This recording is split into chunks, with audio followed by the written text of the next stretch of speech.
DNA টেস্টের যে ব্যাপারটা বললেন, এটা আমার সাথে এখনো পর্যন্ত এরকম কোনো কথা হয়নি। ঝিনাইদহ ৪ আসনের সংসদ সদস্য এমপি আনোয়ারুল আজিম আনার হত্যাকাণ্ডের ঘটনায় মরদেহের খণ্ডিত অংশের খোঁজে কলকাতার বিভিন্ন জায়গায় চলছে শ্বাসরুদ্ধকর অভিযান। প্রায় ক্লুলেস এই হত্যাকাণ্ডের ১৫ দিন পরে মঙ্গলবার ২৮ মে নিউটাউনের সঞ্জীবা গার্ডেনের সেপটিক ট্যাঙ্ক থেকে মাংসের দলা উদ্ধার করা হয়েছে। তবে এটি এমপি আনারের মরদেহের খণ্ডিত অংশ কিনা তা নিশ্চিত করতে আনারের মেয়ে মুমতারিন ফেরদৌস ডোরিনকে কলকাতায় নেওয়া হচ্ছে। ২৮ মে মঙ্গলবার রাতে ঢাকা মহানগর পুলিশের গোয়েন্দা শাখার প্রধান হারুনুর রশিদ এ তথ্য জানান। তিনি আরো বলেন, সেপটিক ট্যাঙ্ক থেকে বেশ কিছু মাংসের টুকরো উদ্ধার করা হয়েছে। এই মাংসগুলোকে ফরেনসিকের জন্য রাখা হয়েছে, পাশাপাশি ডিএনএ টেস্টও করা হবে। তারপরে বলা যাবে এগুলো সংসদ সদস্যের কিনা। এদিকে এমপি আনারের মেয়ে মুমতারিন ফেরদৌস ডোরিন বলেন, ফ্ল্যাটের সেপটিক ট্যাঙ্ক থেকে উদ্ধার করা খণ্ডাংশ বাবার কিনা তা নিশ্চিত করেনি পুলিশ। এজন্য ডিএনএ টেস্টের স্যাম্পল দিতে কলকাতা যেতে হতে পারে। তিনি বলেন,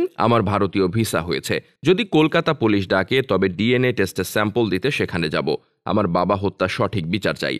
আসামি যারা রয়েছে তাদের কঠিন শাস্তির আওতায় এনে বিচার করা হোক। আমার বাবা জনপ্রিয় মানুষ ছিলেন বলেই প্রধানমন্ত্রী তাকে ৫ বার মনোনয়ন দেন। বাবার হত্যার বিচারের বিষয়টি অন্যদিকে ধাবিত করার জন্য প্রতিপক্ষরা উঠে পড়ে লেগেছে। ২৮ মে মঙ্গলবার রাতে ঢাকা মহানগর পুলিশের গোয়েন্দা শাখার প্রধান হারুনুর রশিদ এ তথ্য জানান। এমপি আজিমের পরিবারের কাউকে কলকাতায় নিয়ে আসা ছাড়া দ্রুততম সময়ে লাশ শনাক্তকরণ সম্ভব নয়। তার মেয়ে ডোরিনকে ইতোমধ্যে বিষয়টি জানানো হয়েছে। ২-১ দিনের মধ্যে ডোরিন এবং এমপির ভাই কলকাতায় আসতে পারেন।